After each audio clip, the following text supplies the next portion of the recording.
Hello guys. Ngayon po ay December 2024. Last ng misang gabi. Ayan. Last day ng misang gabi. Simba-simba po tayo pag may time. Palad tayo at tayo nagkaroon ng pagkakataon na makapag-misa ngayong December 24, 2024. Ayan, nakahabol tayo sa simbang gabi. Ito ang ating mag-isama. Siya. Si Auntie Anita. Follow, subscribe. Ayan. O, diba? Ang ganda niya.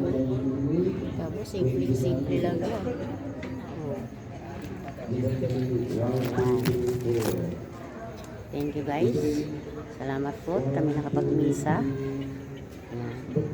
Ngayong simbang gabi. 9th day. Simbang gabi. Thank you.